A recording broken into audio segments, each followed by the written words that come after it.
یہ بھی وہ جو ایک جاہل مفتی صاحب ہے پنڈی کے، وہ میرے کلپس ٹکروا رہے ہیں. ایک طرف کہتا ہے میں مناظرے کا ماہر ہوں، اسے یہی نہیں پتا کہ جب اجتماعی کسی کے اوپر تکلیف کا ذکر کیا جاتا ہے اور کسی انڈیویجول کی تکلیف کا زمین و اسمان کا فرق ہے. تو میرے 2 کلپ کہتا ہے ٹکرا رہے ہیں. یہاں وہ کہہ رہا ہے کہ جی آپ غیب کے علم کے بغیر بتا نہیں سکتے، اور یہاں یہ تاتاریوں کو عذاب کہہ رہا ہے. تو پہلے تو اپنے بزرگوں پہ لعنت بھیجنا جو عذاب کہہ کے گئے ہیں. بزرگوں پر لعنت کیوں؟ تضاد بیانی تو مرزے نے کی ہے، فتوے بازی تو مرزے نے کی ہے، اور اپنے فتوے کی زد میں تو خود مرزا آیا ہے.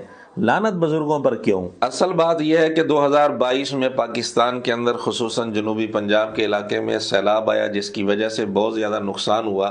کتنا نقصان ہوا یہ بھی آپ خود مرزے کی زبان سے سن لیں. یہ ایک تلخ ٹاپک ہے، میں نے اس لیے ضروری سمجھا کہ ہم سیلاب کے حوالے سے تھوڑی بہت گفتگو کر لیں. ظاہر ہے یہ تکلیف مسلسل، ایک آپ کو اندازہ نہیں ہے کہ 3.5 کروڑ کے قریب لوگ افیکٹ ہو چکے ہیں اس کی وجہ سے، اور آلموسٹ 7-8 لاکھ گھر تباہ ہو چکے ہیں، ہزاروں لوگ شہید ہو چکے ہیں.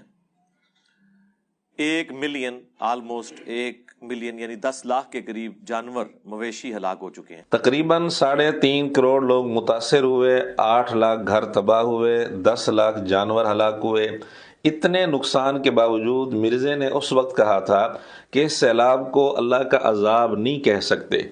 آج کی ڈیٹ میں چونکہ پیغمبر وقت دنیا میں موجود نہیں ہے، لہٰذا کوئی بھی آنے والی تکلیف جو ہے اسے آپ قطعاً عذاب الہی نہیں کہہ سکتے، کیونکہ یہ خالصتاً علم الغیب سے تعلق رکھنے والی چیز ہے جو کہ صرف پیغمبر کے ساتھ خاص ہے. تو 2022 میں سیلاب کے موقع پر مرزے نے یہ بات کی تھی کہ آج کسی بھی تکلیف کو عذاب الہی نہیں کہہ سکتے، کیونکہ اس کا تعلق خالصتاً علم الغیب سے ہے، اور یہ بات صرف پیغمبر ہی بتا سکتا ہے کہ یہ عذاب ہے یا نہیں. یہ تھا 2022 میں سیلاب کے موقع پر مرزے کا بیان. تو اس موقع پر ہم نے گرفت کی تھی اور کلپ بنایا تھا کہ مرزا نے اس سے پہلے کئی دفعہ منگولوں کے حملے کو عذاب کہا ہوا ہے، عذاب الہی کہا ہوا ہے.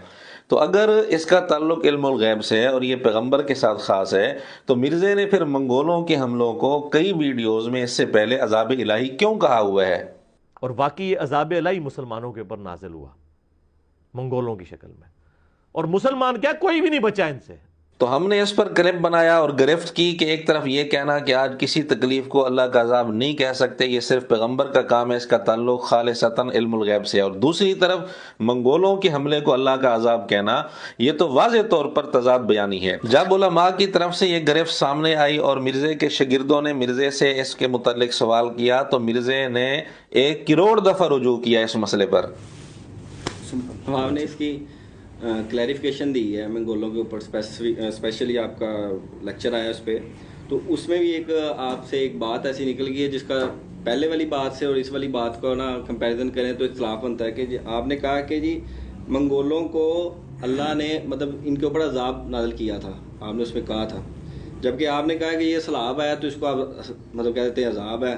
اس کو آپ ڈیفائن کرتے ہیں، اس کو کہتے ہیں کہ آپ ڈیفائن نہ کریں، اور اس کو کہتے ہیں کہ آپ نے خود ڈیفائن کیا کہ وہ اللہ کا عذاب تھا ان کے اوپر. یہ تھا مرزے کے شاگرد کا مرزے سے سوال. تو اس کا مرزے نے کیا جواب دیا وہ بھی آپ سن لیں. ہاں جی ٹھیک ہے نا، ہم نے کب کہا کہ آپ ڈیفائن کریں گے تو ہم آپ کے اوپر کفر کا فتویٰ لگائیں گے.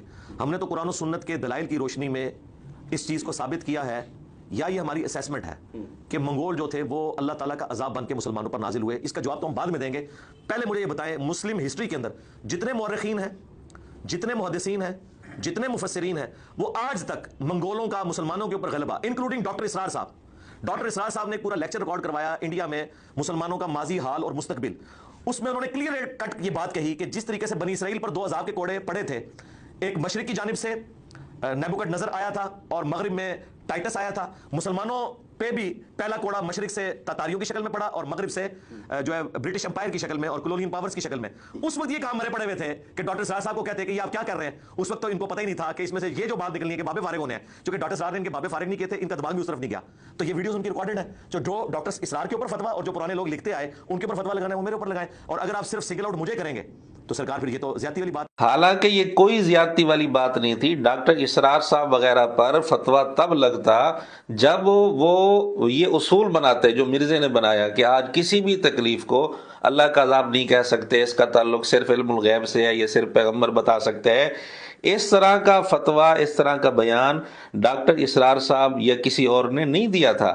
اگر انہوں نے اس طرح کا بیان دیا ہوتا، پھر منگولوں کو اللہ کا عذاب کہتے، تو ان کی بھی تضاد بیانی بنتی۔ انہوں نے تضاد بیانی جب کی ہی نہیں ہے تو ان پر فتویٰ کیسے لگے گا؟ فتویٰ تو مرزا پر لگا، کیوں؟ کیونکہ اس نے تضاد بیانی کی ہے۔ اس لیے مرزا ڈاکٹر اسرار صاحب یا ان مورخین کے پیچھے نہیں چھپ سکتا جنہوں نے منگولوں کے حملے کو اللہ کا عذاب کہا، کیونکہ اگر انہوں نے یہ اصول بنایا ہوتا جو مرزے نے بنایا تھا، پھر تو مرزا ان کے پیچھے چھپ سکتا تھا، اب نہیں چھپ سکتا۔ یہ میں نے کہا تھا کہ دنیا میں جو کوئی تکلیف آتی ہے، آپ اس کے بارے میں یہ وثوق سے نہیں کہہ سکتے کہ یہ اللہ کا عذاب ہے یا اللہ تعالیٰ کی طرف سے آزمائش ہے، اور پریفریبل یہی ہے کہ چونکہ وحی کی تائید حاصل نہیں ہے، ہم سے غلطی بھی ہو سکتی ہے، ہم یہی کہیں کہ جو کچھ ہے یہ آزمائش ہے۔ میں کہتا ہوں کہ اگر آپ اس بات کے اوپر راضی ہیں نا، تو میں 1 کروڑ دفعہ رجوع کرتا ہوں کہ وہ اللہ کی طرف سے عذاب نہیں، آزمائش تھی، لیکن اب آپ کو ماننا پڑے گا کہ بابا فیل کر دیا منگولوں نے۔ مرزا نے اپنی تضاد بیانی پر جواب دینے کی کوشش تو کافی کی، لیکن مرزے کو بھی پتا تھا کہ یہ واقعتاً تضاد بیانی ہے اور اس کا جواب کوئی نہیں بن سکتا۔ اس لیے مرزے نے کہا میں 1 کروڑ دفعہ رجوع کرتا ہوں۔ سوال یہ ہے کہ اگر تضاد بیانی نہیں تھی تو مرزے نے 1 کروڑ دفعہ رجوع کیوں کیا؟ اب جس مسئلے پر مرزا 1 کروڑ دفعہ رجوع کر چکا تھا، یہی گرفت جب مفتی حنیف قریشی صاحب نے ارشاد بھٹی کی پوڈ کاسٹ میں کی، تو مرزے نے پھر اس پر تباہ آزمائی شروع کر دی، حالانکہ 1 کروڑ دفعہ رجوع بھی کر چکا تھا۔ جو اجتماعی لیول کے اوپر امت کے اوپر آفات ٹوٹی، جن کے بارے میں احادیث کی روشنی میں لوگوں کا ایکسپرٹ اوپینین ہے کہ اللہ کی طرف سے مسلمانوں پہ عذاب آیا، وہ ایکسیپشن ہو سکتی ہے۔ جس طرح تاتاریوں کے بارے میں علماء نے کہا کہ یہ اس بڑے لیول کی آزمائش آئی تو یہ مسلمانوں کے کرتوتوں کی وجہ سے عذاب آیا۔ رہا کسی انڈیویجول کے اوپر کوئی تکلیف آنا تو وہ ہم نہیں کہہ سکتے۔ ایز اے کمیونٹی جب آپ کے اوپر کوئی تکلیف آتی ہے، یہ بھی وہ جو ایک جاہل مفتی صاحب ہے پنڈی کے، وہ میرے کلپس ٹکروا رہے ہیں، ایک طرف کہتا ہے میں مناظرے کا ماہر ہوں، اسے یہی نہیں پتا کہ جب اجتماعی کسی کے اوپر تکلیف کا ذکر کیا جاتا ہے اور کسی انڈیویجول کی تکلیف کا زمین و آسمان کا فرق ہے، تو میرے 2 کلپ کہتا ہے ٹکرا رہے ہیں، یہاں وہ کہہ رہا ہے کہ جی آپ غیب کے علم کے بغیر بتا نہیں سکتے، اور یہاں یہ تاتاریوں کو عذاب کہہ رہا ہے۔ تو پہلے تو اپنے بزرگوں پہ لعنت بھیجنا جو عذاب کہہ کے گئے ہیں، اجتماعی معاملہ الگ ہوتا ہے۔ پہلی بات یہ ہے کہ اجتماعی اور انفرادی کا یہ فرق مرزے نے اس وقت شروع کیا جب مرزے پر گرفت ہوئی۔ سیلاب جب آیا تھا اس وقت مرزے نے جو کہا تھا کہ اس کو اللہ کا عذاب نہیں کہہ سکتے کسی بھی تکلیف کو، اس وقت تک 2022 تک مرزا یہ فرق نہیں کرتا تھا۔ جب گرفت ہوئی تو پھر مرزے نے یہ فرق کرنا شروع کر دیا۔ دوسری بات یہ ہے کہ اگر یہ فرق مرزے کے ذہن میں پہلے تھا تو جب مرزے سے یہ سوال ہوا تھا کہ یہ آپ کی تضاد بیانی ہے، ایک طرف مرزے کا یہ کہنا کہ منگولوں کا حملہ اللہ کا عذاب تھا، دوسری طرف یہ کہنا کہ سیلاب کو اللہ کا عذاب نہیں کہہ سکتے اور کسی بھی تکلیف کو اللہ کا عذاب نہیں کہہ سکتے، اس کا تعلق خالصتاً علم الغیب سے ہے اور یہ صرف پیغمبر کا کام ہے، یہ تو تضاد بیانی ہے۔ تو اس وقت مرزا بجائے 1 کروڑ دفعہ رجوع کرنے کہ یہ کہہ دیتا کہ اجتماعی اور انفرادی کا یہ فرق ہے، یہ فرق اس وقت بھی نہیں بتایا بلکہ 1 کروڑ دفعہ رجوع کیا۔